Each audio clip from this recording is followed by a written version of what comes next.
Imagine un homme qui passe 950 ans à appeler son peuple à la vérité. Et en retour, on se moque de lui, on le rejette et on le persécute.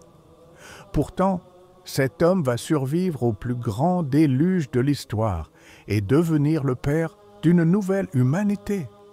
Voici l'histoire fascinante de Noé, le prophète du grand bateau. Il y a très longtemps, bien après l'époque d'Adam, l'humanité s'est égarée. Les hommes qui adoraient autrefois un Dieu unique se sont mis à vénérer des statues de pierre, des idoles sans vie. Ils croyaient que ces statues leur apportaient chance, richesse et protection.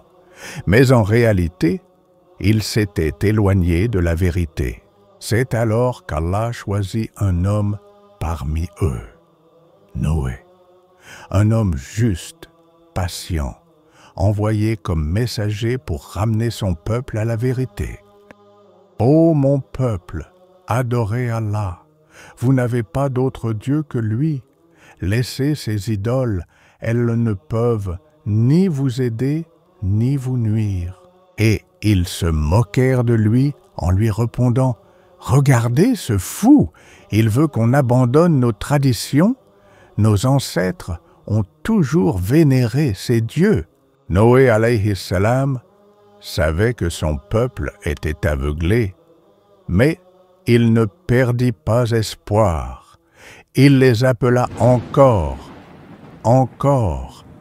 et encore, mais au lieu de l'écouter, ils se bouchèrent les oreilles, ils se moquèrent de lui et ils l'ignorèrent. Noé alayhi salam n'a jamais abandonné. Chaque jour, chaque nuit, il appelait son peuple. Il l'appelait fou, menteur, vieillard, sénile. Pourtant, il ne faiblissait pas. Il prêchait à tous, riches comme pauvres. Mais seuls quelques-uns, souvent les plus démunis, écoutaient son appel. C'est ce qui poussèrent les villageois à dire que seuls les mendiants, les faibles, les ignorants suivent Noé. Si son message était vrai, ils, les puissants, l'auraient accepté en premier. Ce qu'ils ignoraient, c'était que la richesse et la noblesse ne viennent pas de l'or, mais du cœur. 950 ans à prêcher dans l'indifférence et le rejet. Noé était patient, mais le temps approchait où Allah allait rendre son jugement. Le temps de la patience touche à sa fin et le châtiment d'Allah approche. Après 950 ans de patience, après des siècles de rejet, Allah révéla enfin son décret à Noé alayhi salam. Noé reçut un ordre clair, construire un immense bateau en plein désert. Certains face à l'effort de Noé et ses compagnons disent « Regardez ce vieux fou, après avoir prêché pendant des siècles, il se met à fabriquer un bateau en plein désert. » Un parmi eux questionne avec sarcasme Noé. « Hé Noé, où est l'océan? Peut-être qu'il tombera du ciel, hein ?»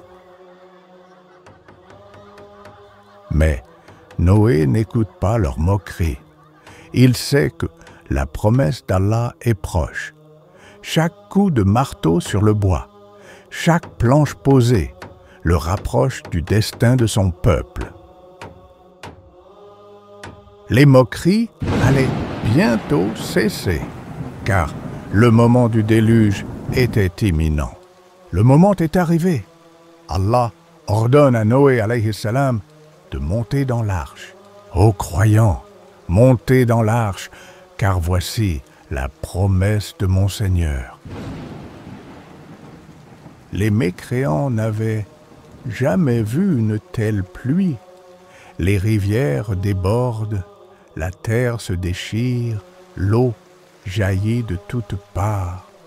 Ils crièrent « Noé, Noé, sauve-nous !» Mais Noé ne peut plus rien pour eux. Allah a déjà décrété leur sort. Noé, le cœur brisé, supplie son fils de monter à bord de l'arche pour échapper au déluge, mais ce dernier, empli d'orgueil, refuse, convaincu qu'une montagne pourra le protéger. Alors qu'il défie son père sous une pluie battante, une vague gigantesque surgit, balayant toute illusion de salut. Noé tend désespérément la main, mais en vain, les eaux impitoyables engloutissent son fils sous ses yeux. Submergé par la douleur, il ferme les yeux, réalisant avec tristesse que nul ne peut échapper au décret divin, sauf par la miséricorde d'Allah. Après des semaines sur l'eau, après la tempête et le chaos, le calme revient enfin. Noé, empli de gratitude, lève les yeux vers le ciel et loue Allah pour leur salut et cette seconde chance accordée à l'humanité. Les croyants, rescapés de la catastrophe, descendent de l'arche et embrassent la terre nouvelle avec humilité. Pleins de foi et d'espoir, ils reconstruisent leur vie, bâtissant des habitations et cultivant la terre. Noé, désormais père d'une nouvelle humanité, voit sa descendance devenir les héritiers de la terre, perpétuant ainsi la volonté divine à travers les âges. Un nouveau départ, un monde purifié, une leçon pour l'humanité entière, une histoire de patience, de foi et de justice. La patience et la foi triomphent toujours. Le mal finit toujours par être détruit. L'obéissance à Dieu est notre seule vraie protection. Et aujourd'hui, sommes-nous prêts à écouter les signes d'Allah avant qu'il ne soit trop tard? Noé a averti son peuple, et nous écouterons-nous à temps?